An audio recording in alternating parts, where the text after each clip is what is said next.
Perfect. Okay.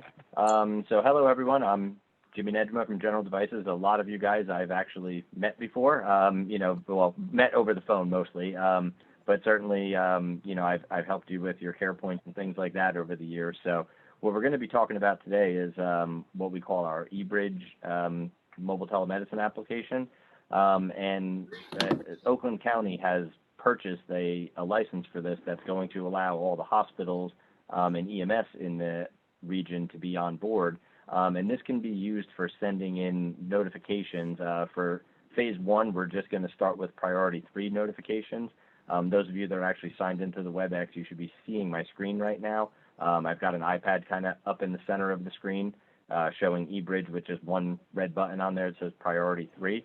So what I'm going to do is I'm actually going to show you the EMS side first. I'm just going to go through it quickly so you have an idea of what EMS is doing to send these alerts into you guys at the hospitals. And essentially the way it's going to work is on your care points in the ED, we've got the eBridge application installed, or if we don't already have it installed, we will be working to get it installed on there and configured. And then for any of the hospitals who may be on here that do not have a care point, we'll be working with Bonnie to reach out and set up a time to get this installed on like a PC in your emergency department, so you guys can receive these alerts from EMS as well. It doesn't have to run on a care point, but naturally any of the hospitals that already have a care point, that's kind of the natural spot for it to be running. So essentially the way it's going to work is when EMS wants to do one of these priority 3 notifications, they just click that red button, and the first thing that pops up is just a brief form.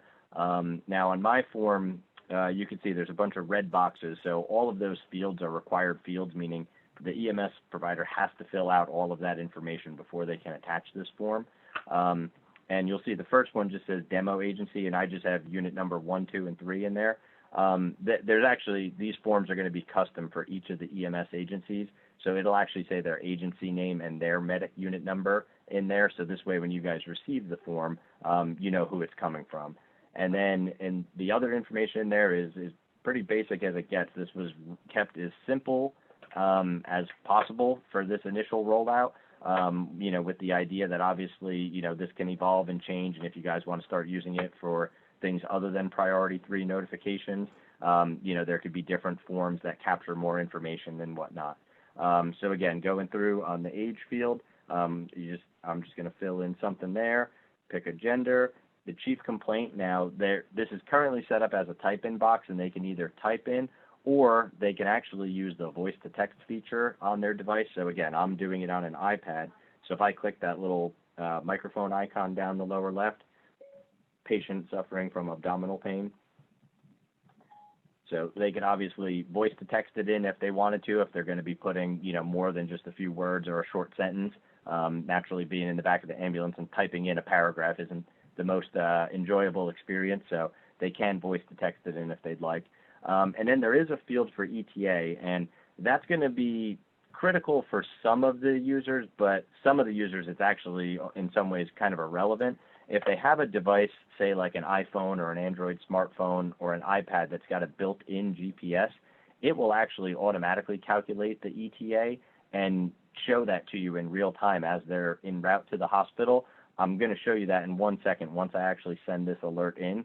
But we do put the drop down there because if anyone's using this on, say, like a Toughbook or a device that may not have a GPS built in, then they could at least put in an ETA, so when you get the information, you have an idea when they're going to be there. So I'm just going to go ahead and select 5 minutes on this one, and you'll see when I actually send this, the real ETA is going to be much bigger because we actually configured this for one of the hospitals in your area, and I'm in New Jersey, so naturally my ETA is a little longer than 5 minutes. So next I'm going to go ahead and click the attach button at the top right, and then this is where they're going to get the list of hospitals. Now on my test setup here, I don't have the whole list of hospitals, but for the EMS users, they're going to have all of your hospitals listed here, and they'll pick the one that they're intending to send this alert to, that they're transporting to. So in my case, I'm just going to pick the Oakland Hospital test. And then the last screen that pops up is just a quick summary of what I'm sending, who I'm sending it to, etc. So then I go ahead and click the send button, and it will then create that message and send an alert. And now if I switch over on to my other screen here, so this is what the eBridge software is going to look like when it's running on, either your CarePoint at the hospital, or if it's a hospital without a CarePoint, just your regular PC. So I just wanted to give that alert a second to stop alarming there. So you'll see you get a visual and audible alert, and the sounds are configurable. That's the default sound. And on my device, I actually only have it set to play for 5 seconds. By default, it will actually play for 60 seconds, and it's going to repeat it like 60 seconds on, 60 seconds off until someone comes over and actually clicks the open button on here. And again, that's configurable as well. So if you wanted to change the amount of time that it alarms or change the sound that it plays, all of that is configurable. So I'm going to go ahead and click the open button here. And then in the message I got, you'll see it will tell me who it came from. In this case, mine is just my EMS test device. The subject tells me it's a priority 3 notification, and it does put the ETA in there. Again, my ETA is 547 minutes because if we look on the map back here, you can see I'm in northeastern New Jersey, and you guys are obviously out in Michigan. So naturally, in the real situations, you're not going to have ETAs that long, and the map will actually be much more zoomed in. I'm gonna go back to the message. I'll come back to the map in a second to go through that a little bit in further detail. And you'll see, in addition, to the subject, there's the actual attachment. So that's the form that they filled out. So if I actually go ahead and click to open that, you'll see the form on the computer side actually looks more like an actual form, whereas on the iPad, it's more optimized for mobile devices, especially smaller devices like iPhones and Android phones. The screen isn't really big enough to have a form that's more laid out like a paper form. So we have like that mobile optimized view that EMS can use when they're filling it out. And then when they send it in and you guys open it on your PCs or CarePoints, this is actually what the form will look like. And then you have the ability, if you wanted to print out a hard copy of this, you can do that. Or you can just click the save button, and if it's on your CarePoint, it'll actually save it into your Describe database. So this way you can pull those up later on, while you're reviewing calls and things like that from your office, just like you do with all of your standard EMS calls. So just going back to the message here, you'll also notice there's a flashing red acknowledge button down at the bottom. So once you actually open the message and review the form, you can go ahead and click that acknowledge button, and that'll just let the EMS provider know that you guys have not only opened the message, but you've reviewed it and acknowledged it. So this way, they know you guys have seen everything that you need with regard to it. Now, if you did have any questions, again, because the form, kind of has the bare minimum information, if you guys did have any questions or wanted more info, you have a couple different options that you can do. You can reply back to them and just send them a message back. So for example, if I click reply, it'll just bring up and I can type in a message and send that back to them. Or another option that you have is you actually have buttons at the top to do a call back to them. You could either do eBridge supports both audio and video calls. So you can actually call back to them, doing either an audio or a video call if you wanted to actually speak to them and ask any questions. So again, being that they have the eBridge app on their end and you obviously have it on your end, you guys do have the capability of doing those video and audio calls back and forth if it's required. So I just want to flip back over to the map real quick. So I want to show you one other piece on there. So I'm going to turn off the automatic zooming so I can actually zoom in on the hospital. And again, for you guys, the view would typically be much more zoomed in like this to start with, because naturally you're not going to have an ambulance coming from New Jersey. So you can see if we zoom in on here, here's the hospital, and essentially you'll see there's this little blue circle here. And we probably don't have the pin in the right spot for, I guess this is Botsford Hospital. I know it's not called Botsford anymore. But basically the pin would be kind of where your ambulance bay is. And then that blue circle that goes around it, we can configure that to whatever size you want, like 250 feet, 500 feet, whatever it may be.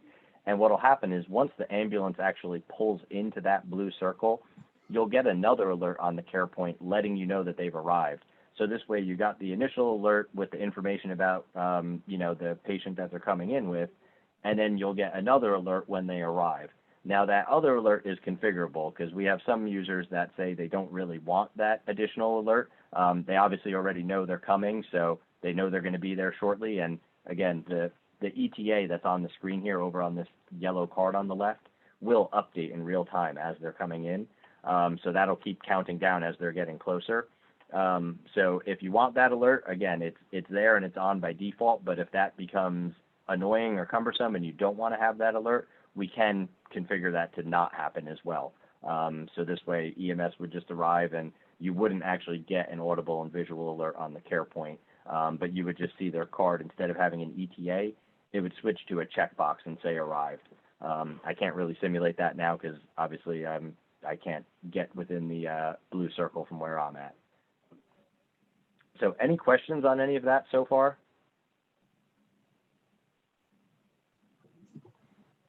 Yeah, hi Joe, Bob Dickerson. Just a couple. So I'm assuming based on the column that the ETA is in, if you have multiple calls coming in at the same time, you can track all of those. Is that correct? Yep, absolutely. So essentially, if you had 5 ambulances coming in, for example, there's just going to be a card that appears over here for each of the 5 ambulances. And if there's more cards than will fit on the screen at once, it'll just add a little scroll bar that you could scroll up and down and see them. And you'll actually see all of them on the map too. So if I go ahead and turn the zoom back on, you can see the ambulance has this little yellow pin where I'm located. So on the map view, you would actually see all of those ambulances. And if the auto zoom feature is on, it will zoom out far enough to fit the furthest out ambulance on the screen. And it'll keep automatically zooming in as they get closer. If you don't want to leave the auto zoom on, like you can just set like a fixed view, and obviously as they pull within to that view, you'll see them appear on the screen. And then in that, thank you. And then in that, in the box there, the ETA box, is there a way that the agency designation can that be put or configured to be on each box so you could keep a running track of all of them, or no? Yeah, absolutely.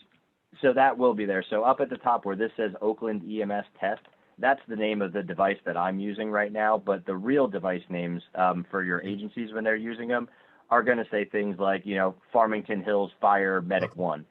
So you'll actually see their name as the title of those cards on the left. Okay, and then lastly, can you go into a little bit more detail on, so if we have this if we have the app installed, which we do on our CarePoint, is the licensing include also putting it on remote or portable devices in the ER too? And a follow-up to that would be if they can be logged in and logged out. So if we have it on the CarePoint, which is a general area where it's answered, we have an attending physician that would want it maybe on their phone while they're working, seeing patients in the ED, but perhaps don't want to take every call. Can the call be forwarded to that secondary device or that portable device at the same time? So we'll need to work with you on that. So the default way that the licensing was provided, since the MCA is kind of the org holder, was it was really intended to give one license to each hospital and then to all the EMS providers. But the use case you described there, where it's not really being used for different applications at the hospital, it's just an additional receiving point, I guess you would say. I'll have to check with our sales team. They're the ones that are more, you know, in tune with the licensing, you know, requirements and everything. I think that should be okay. I know certainly we can't do things like you can't install this on a PC on the cath lab, you know, because down the road, say you start using this for STEMI alerts from EMS, and if you wanted to forward it, you know, to like cardiologist phones or the cath lab PC, for that each hospital would need to purchase their own eBridge license. But again, the use case you described, it's really just another ED recipient point. So we may be able to do that within the current license. I'm leaning toward probably yes, we could do that. And then the way it would work is on the doctor's phone, like if they had it on, you know, their personal phone, for example, they would have the ability to sign out. So this way, if an alert were sent in when they're signed out of the app, you would only get it on the CarePoint instead of the CarePoint and that other phone.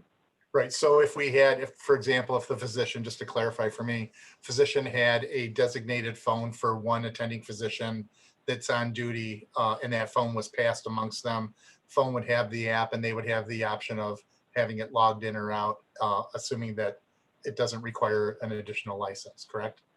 Yeah, yep, yeah, so that would work. And so the one thing I just want to make sure I'm clear on if it's running on a mobile device like an iPhone, an Android, or an iPad or something like that, you're not going to see the map. You will be able to, you'll receive the initial alert and you'll be able to open it up and view the form that's in there. But only a PC device can actually see the map and, show that real-time ETA counting down as they're coming in. So that, for your case, Bob, for example, that would be on your CarePoint. So on that ED physician phone, they would just be getting the alerts and they would be able to open them up and see all the information. They just won't see this map view with the ETA that's updating in real time. Okay, thank you. Jimmy, this is Glenn Garwood. I just want to support what Bob said. That's our long-term intent, is to get it on all the ER physicians' private devices, so they can be literally, there's many times where we only have one ER physician attending in the ER. So not only do I support that, but I'm really hoping that comes to fruition. Thank you. Okay, yeah, and like I said, I'll definitely follow up with that, to see. I'm thinking we probably will be able to support that, but I don't want to say definitely and commit to it and then find out that we can't do it. So just hang tight on that and we'll definitely get you an answer for it. Thank you. Sure. Any other questions?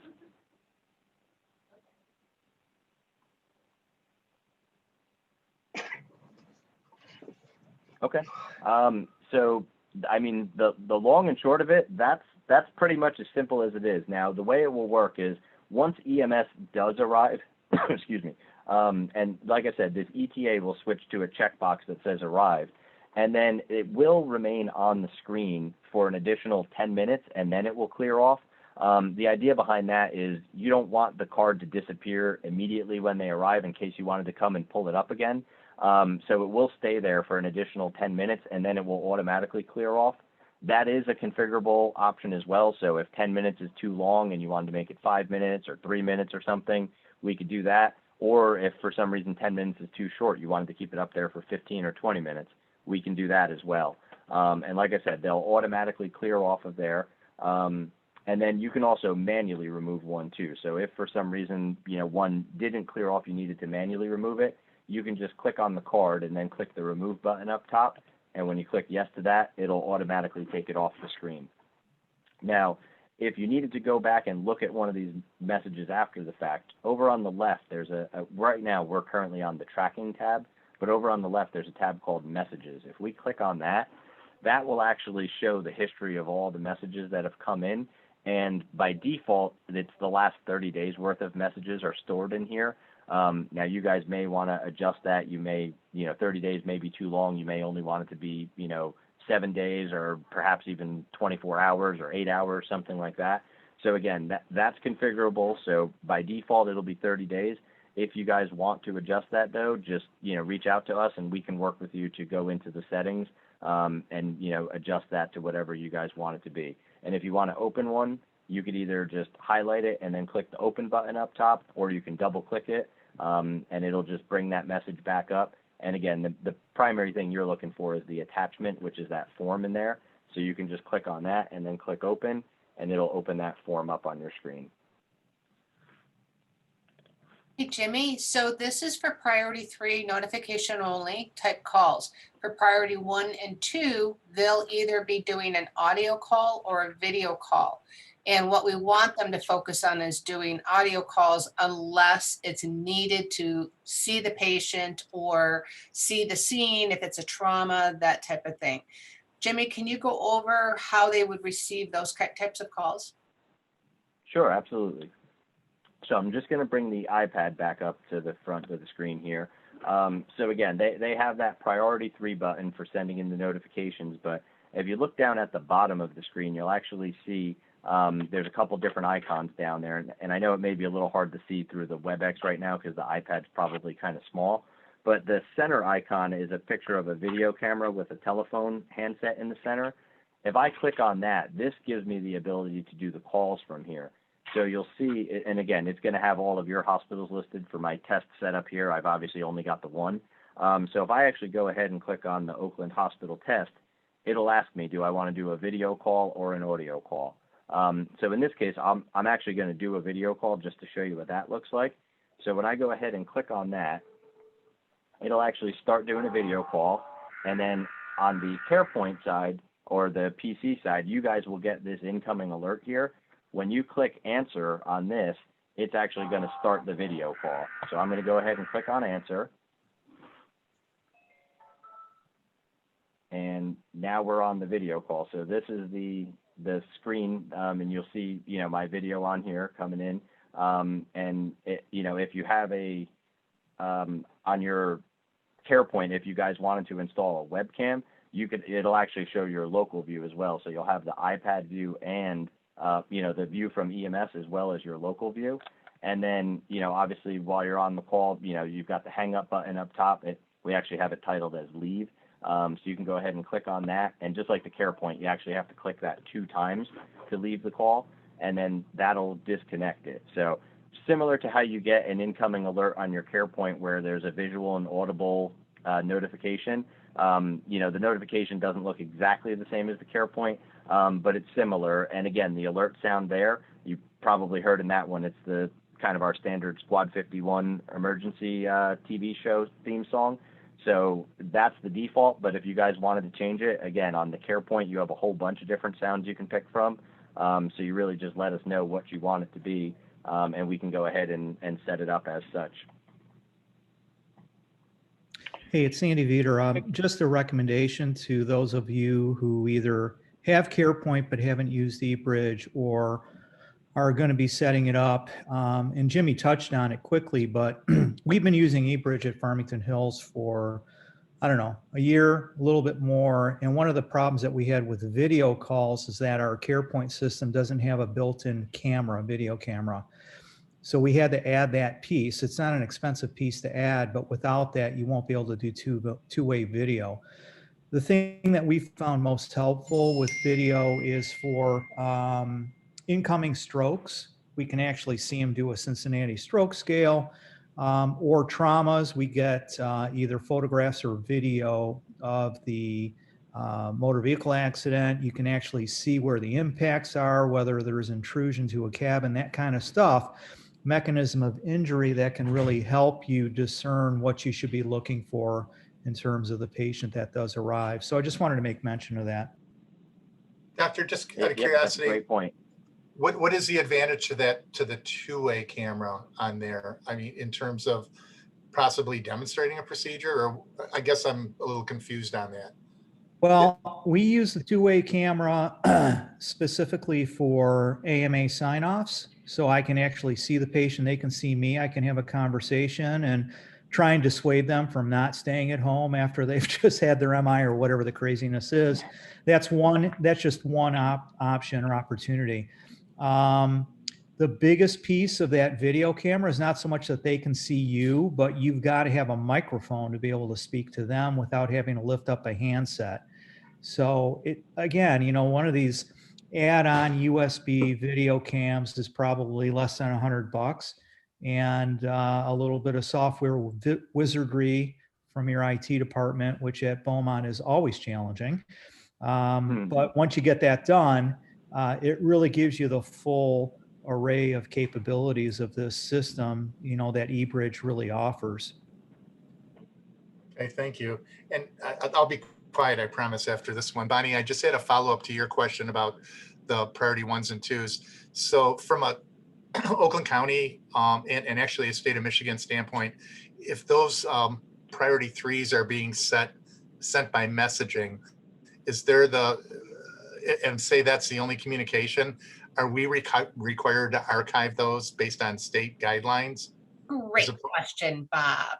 We will be archiving those for you. We're setting up a server so that we can hold all messages and video and audio calls into the future. And then we'll figure out how long that future is going to have to be. For us, we, of course, need to use them for incidents to go back to, but there's also the MedCom requirements that we have to meet. So those are the things that will be the magic here that we'll be doing in order to meet the details of the MedCom plan, so that we can eventually, within this year, get rid of our radio system and use this 100% of the time with 100% of the calls. Whether it's just the priority 3 or the video or audio, all will be held and saved. It's something through Describe that we've also purchased, but we do have to have a server on our end to hold all it. All right, thank you. So this is Jennifer. So Bonnie, will we be able to get that Describe on our own devices for access at any time, or will we have to request it? Good question, Jennifer. And I don't know, Jimmy, could you answer that? Yeah, so the way the licensing is currently set up today, it would have to go through the MCA. If you guys wanted to have your own local Describe, though, we can talk with you about what's required for that.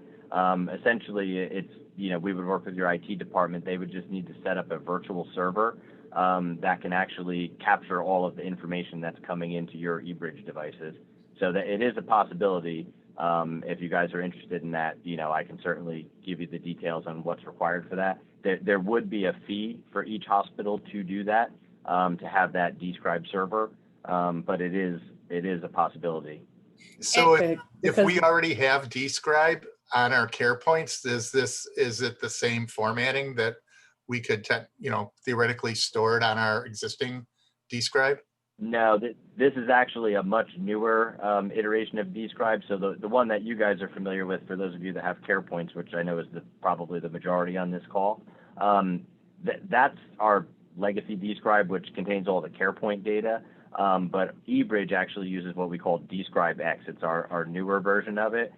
Instead of actually having an application that's installed on your computer, for example, it's really just a website that you go to. So you would just open up your browser, whether it's Chrome or Edge or Firefox, whatever it may be, and you point to the address of that local on-site server, and it'll pop up just asking you for a username and password. And then you can go in and pull up any of these messages with the forms, as well as the audio and video recordings.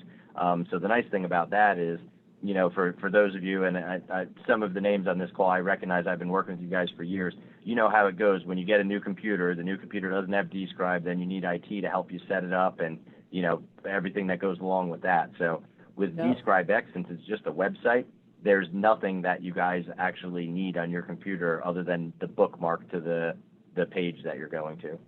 And Jimmy, isn't that true that they will be able to see their last 30 days of calls on eBridge?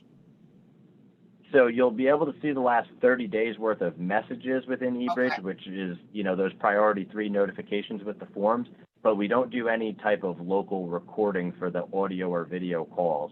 That will only be recorded in the Describe X.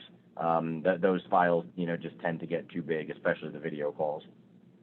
Yes, absolutely. Great. Okay. That was a good clarification for me. Jimmy, I have a question for you. This is Bob Cesario at McLaren. The screen that you're currently showing us right now, is this a log then of each of the calls? You say that it will not keep a log of each of the incidents that are called into your hospital? So this is the log of the actual messages. So again, eBridge kind of has 2 functions. There's the messaging piece, which is what I showed initially, where EMS fills out the form and sends that in. So you will have that locally on your care point, and that'll be there for 30 days. And you could, like I showed before, you can double click one of those and come back and review that.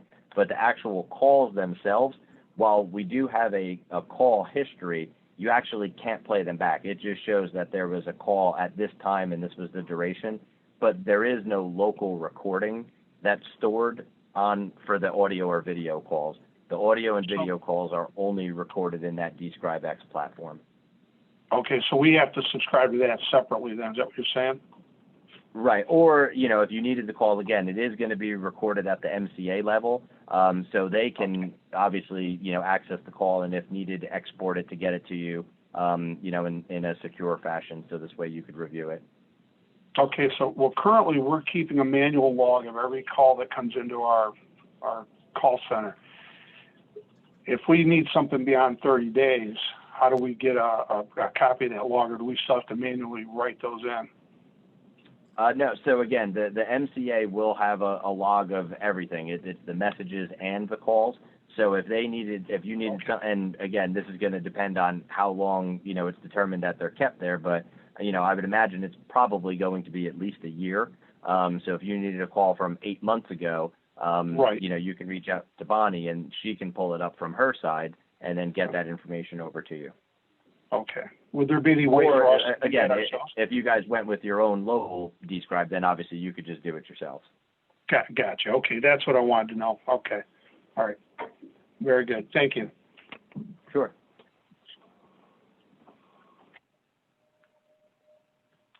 Any other questions, guys? So sometimes the nurses will take a radio call and then they don't understand what the medic's saying and they want to play it back. So we need Describe X to do that, even if it's just immediately after the call's completed. Yes, you would.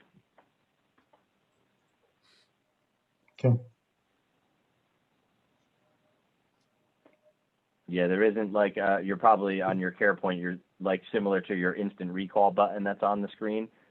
We don't have something like that today for eBridge. I can look into seeing though, that is an interesting idea. I could certainly add that to our wish list for future versions. But again, it still would rely on having that Describe X local at the hospital side, because otherwise the recording is not there to even play back. So it really would still require the local Describe X instance. But again, the instant recall playback like that is something that we don't have even within Describe X. You'd have to go in and look for that call. I could actually probably just show you Describe X real quick on here. Hey, Jimmy, Jimmy, could you? Oh, I'm sorry, Bonnie, go ahead. so Jimmy, if they need to talk to the medic, they can call them right back though, correct? Yes, absolutely. So let me just switch back over to eBridge. So if you actually, say you had just received, a call or a notification, whichever, and you wanted to call them back, if it was a notification, you can call them back right from the message. You can see up at the top here, there's a video call button and an audio call button. You can click either one of those and actually call right back. So for example, if I click this video call button up at the top, it will actually start a video call back to my iPad that I have that I sent in that notification from. I'm just going to go ahead and answer it on here and mute my microphone so you guys don't get a ton of feedback. So now, you've got the video call. And again, it could have been an audio call as well. And then the other option is if it started as an audio call, like say it was one of the, priority 1 or priority 2s, where it was only an actual call in, there was no message. In the call history, you would be able to see who it was. We don't have a quick callback button on here, but I will request that because I think that would be pretty easy to add right to this screen. So you can just highlight one and then up at the top have a video and audio call. But you can just, again, when you see who the call was from, so in my case, it's Oakland EMS Test, I can flip over to the call screen and then either click video or audio call and pick Oakland EMS Test and call back to them. And like I said, I'll look into getting up at the top of this screen, quick access, video callback and audio callback buttons. So you could just highlight one in the list and do that. Jimmy, could you also provide maybe a quote for those of us that may be interested in having that Describe service or eScribe, whatever you're calling it? Yeah, absolutely. I'd appreciate that. Thank you. Sure. What I'll do is because it'll be the same for each hospital. It's not really dependent upon the hospital. So I'll just get a generic quote and send it out to Bonnie, and then she can forward it out to everyone. So you guys can see what that the cost of that would be. Perfect. Thank you. And that's fine Sure. for a PC or for CarePoint, correct, Jimmy? Yeah. So again, the Describe X is the device you're accessing it from is kind of irrelevant. It can be accessed directly from the CarePoint. It could be accessed from a PC. I mean, technically, it could even be accessed from a smart device that's on the network, like an iPad or an iPhone or something. Naturally, the interface is a little easier to use on a bigger screen, such as a PC, but nonetheless, it can be accessed from mobile devices as well. And is that one cost per hospital or one cost per device? One cost for the hospital. So it's, I think it's an annual subscription fee.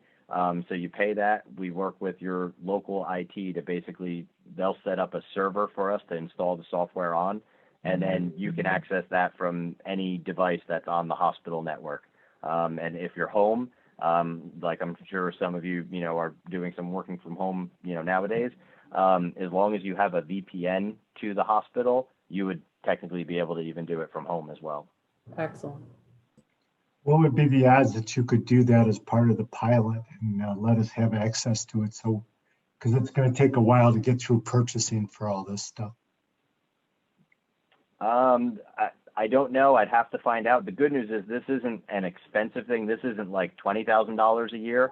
And again, don't quote me on this. I'm not from the sales team, but I'm thinking it's on the order of like $2,000 a year. It's not like an item that you would need to put in for like capital expense or anything like that. It should be a relatively smaller budget number. Yeah, sometimes it's easier with a bigger number. So, just if we could. Well, if we could, if you want, we could make it the bigger number. No, I'm no, sure. no. Anything under the capital is less than capital is much easier. well, no question, but it's still going to take time to get through this, and we're going to want to review these calls. Yep, I understand. So, and again, it is going to all be recorded at the MCA, from day one. So you will have access, just not directly to it. It would be, through Bonnie and her team.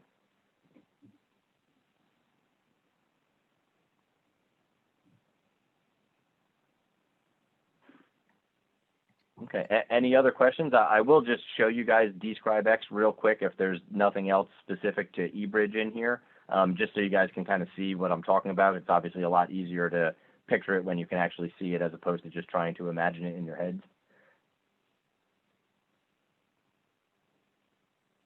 All right, so I'm going to flip back over on my browser here. So this is just Chrome. So again, I just went to a website just to kind of show you what that looks like. Let me just sign out. So again, you just go to a website. This happens to be the address for my server. I go ahead and click sign in. You'd each have your own username and password. There's a home screen where you can build, different graphs for information that comes in. You can get, a list of recent cases. There's some information. You guys won't really be using this, but we can have, different types of like metrics even. Again, for the way you guys are going to be using it initially, there's really not going to be enough data to generate some of these metrics, but down the road, if you guys start expanding your eBridge use, we can do different things. And then if we wanted to come in and review something, over on the left, we can just click search, and I'll just click on messages, for example, and then I can go in and look on here, and here's a sample message that I actually sent from my phone to my main office laptop, probably just one of the tests I was doing the other day. I can click on that, and it's got all the information about the message. If there had been an attachment, it would be in there. Let me just see if I've got any attachments in here. So here's a picture of a 12 lead, for example, I took on one of my demos, so you can pull that up. You have the ability to export it from here, just like you do with your regular Describe. If you wanted to use this in like a training PowerPoint or something like that, you could do that.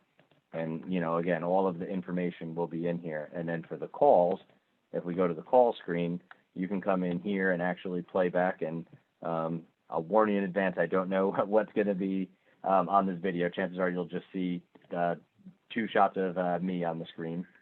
Yep, there's me. And there's me again. So that's what the video recordings would look like. So that's how you would play all of this information back. So Jimmy, one last question about that. So when you show the EKG, say a unit was sending an EKG to the hospital, or another scenario, say a video, just to clarify, if we wanted to forward that, say a video of impingement on a vehicle to our trauma surgeon, we would have to have Describe to export that, or we could do that without the Describe component? No, so even with Describe, you know, that you wouldn't, I mean, you could technically do it through Describe, but it wouldn't be real time enough, because Describe is really more for like archiving and reviewing it after the fact. To forward something in real time like that, each hospital would actually need to have its own eBridge license. So right now, the way eBridge licensing works is it's kind of like a hub and spoke scheme. So the hub is the person who owns the license, and then they can give out, you know, accounts to the different spokes, if you will. That would be like, you know, the hospital EDs in this case and the EMS providers. So if at the hospital, though, you wanted to be able to forward any of that information coming in to others within the hospital, such as, you know, trauma team members, FEMI, stroke, et cetera, then the hospital would actually need to have their own eBridge license to be able to do that. The purpose of this, you know, system or this licensing that was set up to keep the cost low was to just essentially give access, you know, for EMS to be able to send to the EDs. It wasn't intended to be able to move it around within the hospital. But that is an option if you guys want to do that. Again, it just requires an actual eBridge license owned by the hospital to do that. Okay, thank you. Sure.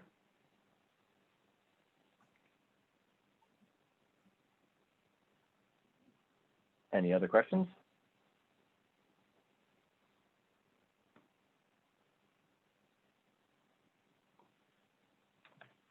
Okay. All right. So just so you guys know kind of where we stand, like I said, the majority of you guys have care points. I'm pretty sure, and I'll double check with Joe, that we've essentially connected to the majority of your care points already and started getting them updated to the latest version of eBridge and re-enabling it if it was disabled prior. So what we can do is, you know, once we've got your eBridge up and running, you know, if you guys wanted to, you know, see a test or something like that, we can coordinate a time with you to send in a sample message and, you know, do a sample video call or audio call so you guys can see how it works. You know, and to the point brought up earlier, if you guys are, you know, looking to do the video calls, you know, it certainly does pay off to have a USB webcam. Your CarePoint does have additional USB ports on it, so it is possible to hook up a USB webcam. You know, prior to COVID, you could get them for $25, $30. Unfortunately, you know, COVID really drove the demand for webcams up, and as such, the prices went up on them, but you can still get them for $100 or less. It's not an expensive purchase. Your IT department possibly may have some laying around. Again, normally, in normal circumstances, they probably have tons of them. With COVID and many people working from home now, I'm sure their stock of webcams has also probably been depleted to some extent. But again, you know, certainly you can ask your IT department, you know, to help you source one of those. It's definitely not an expensive purchase. And then when you're ready to set it up on the CarePoint, you could just reach out to our support and we can walk you through, you know, getting it set up and configured and everything.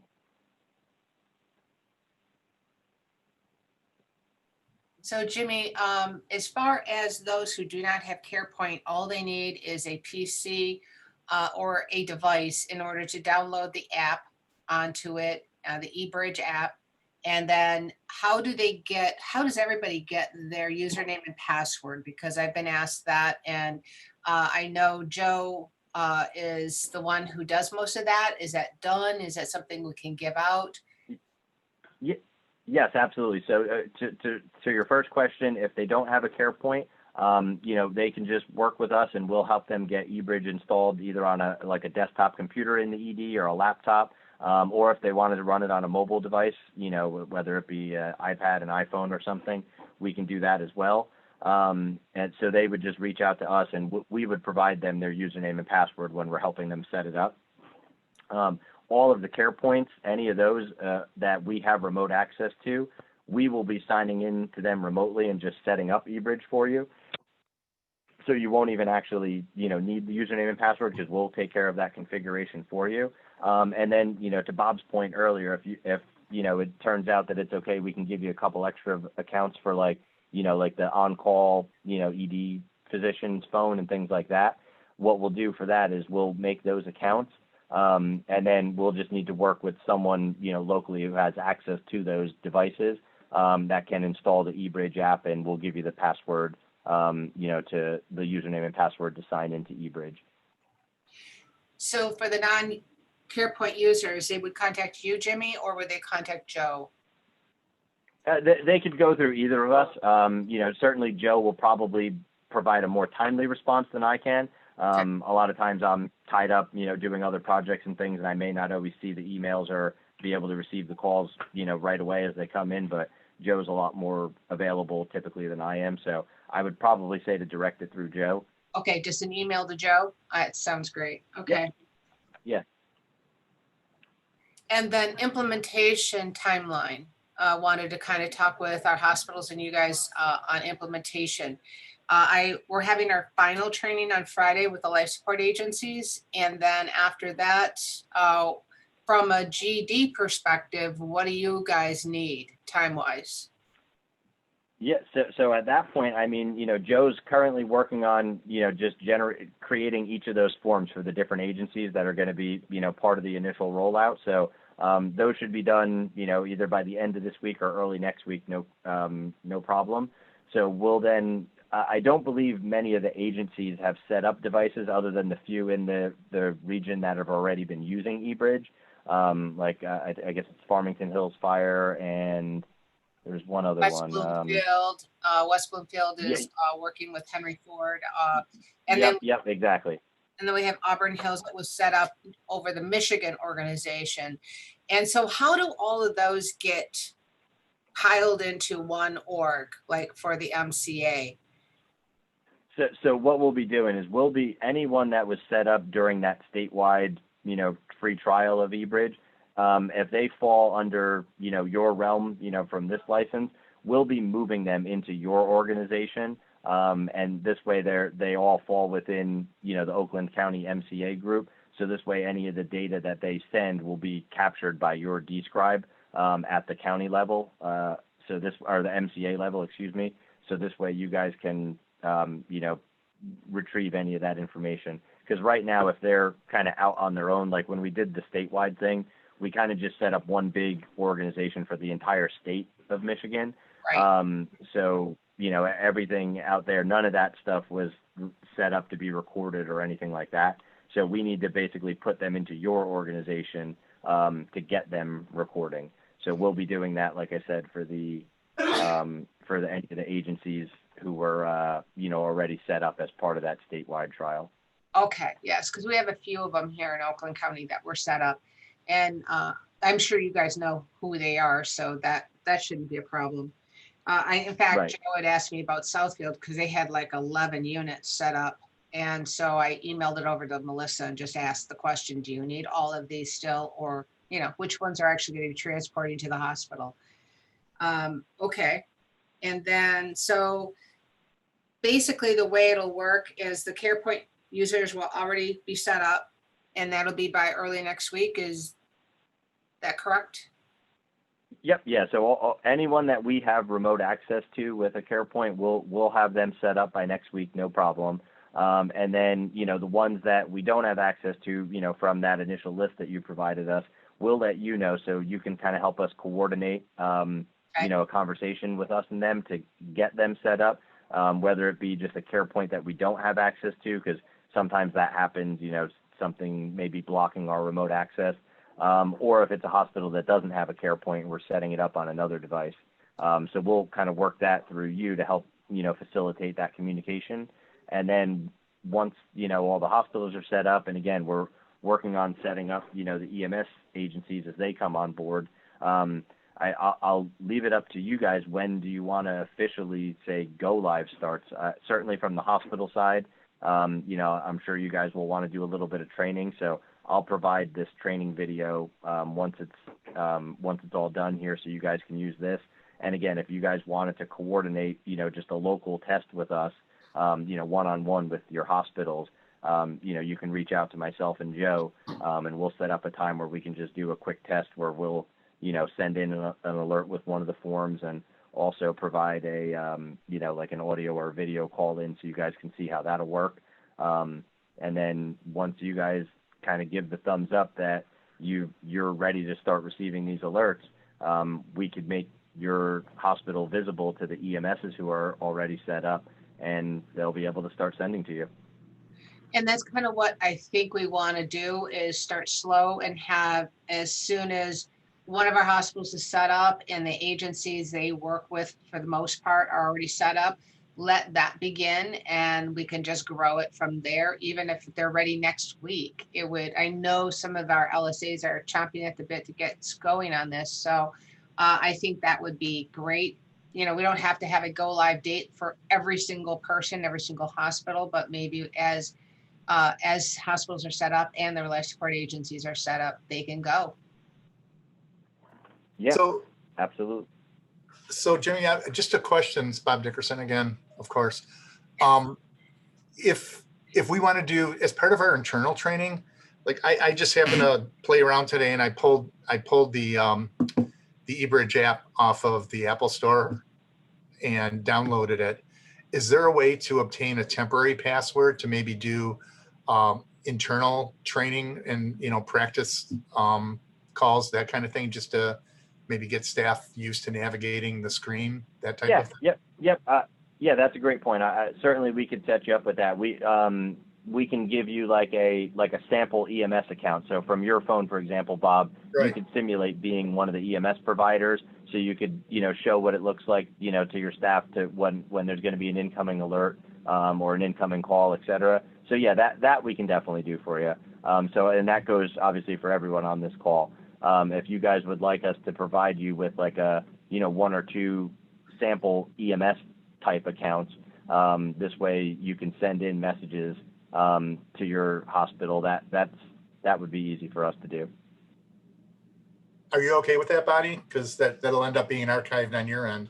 Oh yeah, no, that's fine. I mean, I don't know. I mean, we can get rid of that stuff. Or else, I was going to say, I could even set it up where it won't have to be recorded at the county level, because what I could do is each of the hospitals is technically, you know, behind the scenes on our back end, kind of set up as their own organization anyway.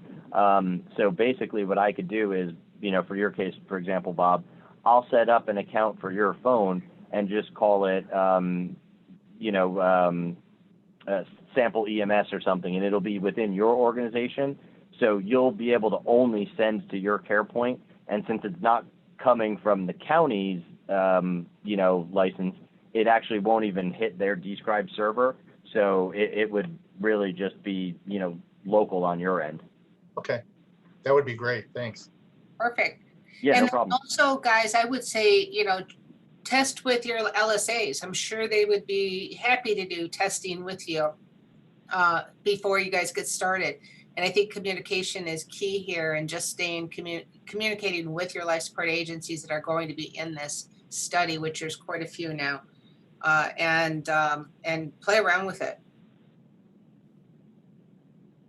For sure. Any other questions from anybody?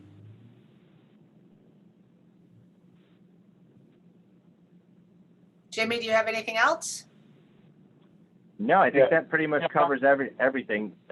Sorry, go ahead. Oh, sorry. Yeah, just one last question. Just so I'm clear, the care point that you keep referring to, that's something more than just a PC, right? Is that or like a? Well, the care. Which hospital were you from again? I'm sorry. Oh, this is McLaren. Like McLaren. Oakland. Yeah. Okay, so do you? I'm not sure, because I know a lot of the hospital names have changed. The CarePoint would be the device where you guys are receiving like your EMS calls. Like it's a PC-based system, but it's like a black and silver tower under the counter with a touchscreen monitor up top and a handset on the side of it. No, I don't have anything like that. Oh, okay. All right. So yeah. So for your hospital, we'll just be setting this up then, like on any PC in your emergency department, if you want. Yeah. Okay. Hey, Bob, if you'd like to come out sometime, let me know. I can show you ours to kind of give you an overview of it, and you can see it in action. Yeah, I might do that. Yeah, I might do that here shortly. Yeah. All right, I'll give you a call. Thanks. Okay, I think you can end the recording, and I think we're good, unless you got something else, Jimmy. Yeah, the one thing I was just going to add that I forgot to mention was, just so you guys know, the way this starts on day one is not the way it needs to be forever. So for example, if you find that, you know, you need different information on that form, or you want things to be changed, that the beauty of eBridge is it's a very configurable platform. So there's a lot of things that can be changed. So, you know, don't think the way that it starts on day one is the way it's set in stone. You know, if you guys, we definitely want to hear your feedback on this, you know, what's working, what's not working, you know, what can be changed to work better, things like that. All of that information is, you know, invaluable to us. So please, you know, don't be afraid to share that information either through Bonnie or directly to us. Because like I said, the eBridge is very configurable. So chances are if it doesn't do something the way you want it to right now, it may already be able to. And even if it can't do it today, we always have a running wish list where we're constantly adding new features and new capabilities. So like I said, if anything, you know, that you think can be improved, please share that information. Absolutely. And we're going by the model of crawl, walk, run. So that's why we're taking it slow, because there are so many benefits to this and so many things that you can be useful for. But we want to kind of take it slow, get EMS used to communicating with the hospital this way, either for any priority, but to do so. And then eventually we'll start to walk and then run, and we'll have trauma, we'll have STEMI, we'll have stroke, we'll have, you know, all this additional. We may have protocols where you can do pronouncements right through eBridge on a video. You see the monitor. There's so many things we can do, but we don't want to do them all at the beginning, and then everybody's looking at each other, scratching their head going, oh shoot, how do you do that? So we want to take it easy. We want to get everybody acclimated to it, and then we can start walking and then run it.